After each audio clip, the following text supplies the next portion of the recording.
His work was well in advance of the age in which he lived ចឹងបងប្អូនមើល clear មួយទៀតគឺ to be well in advance of the age មានន័យថាជឿនលឿនជាងសម័យកាល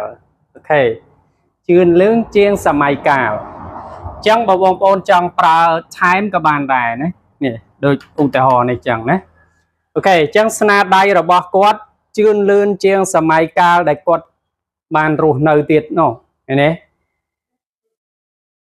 The design was well in advance of its age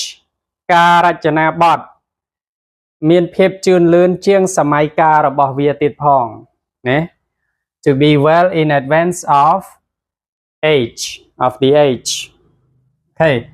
ចានេះយើងប្រើ its គឺសំដៅទៅលើនេះហៅគុណនាមកម្មសិទ្ធិបងប្អូន Many people overlook her invention which is well in advance of her time មនុស្សជាច្រើនមើលរំលង overlook មើលរំលងមនុស្សជាច្រើនមើលរំលងការស្នាដៃបង្កើតរបស់នាងមានន័យថាការច្នៃប្រឌិតបង្កើតថ្មីរបស់នាងដែលវាមានភាពជឿនលឿនជាងសម័យកាលរបស់នាងទៀតផងចឹងឧទាហរណ៍ថាសម័យកាលហ្នឹងយើងរស់នៅសបោបែបបច្ចេកវិទ្យាចឹងទៅទូរស័ព្ទអាចថតបានអាចតេមើលមុខគ្នាបានប៉ុន្តែគំនិតរបស់គាត់គឺទៅហួសពីអាហ្នឹងទៀតណាអាហ្នឹងគឺ to be well in advance of her time មានន័យថាវាជឿនលឿនជាងអាពេលបច្ចុប្បន្នហ្នឹងទៀត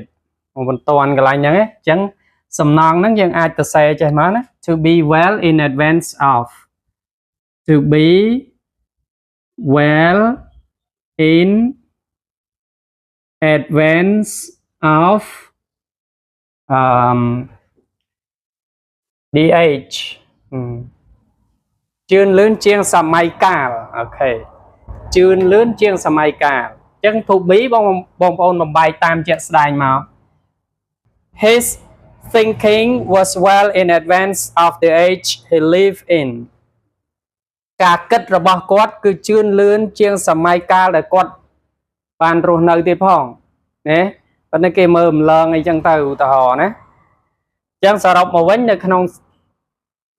វីដេអូនេះបងប្អូនរៀនពី clear មួយគឺ to be well in advance of the age បើបងប្អូនអត់ប្រើ age យើងប្រើ time មកណាហើយអាកន្លែងនេះបើយើងដកចោលយើងអាចប្រើ my ប្រើ your ប្រើ her ប្រើ his អីចឹងមកណាតាមជាក់ស្ដែងដូចបងប្អូនឃើញឧទាហរណ៍នេះអញ្ចឹង to be well in advance of the age មានន័យថាជឿនលឿនជាងសម័យកាល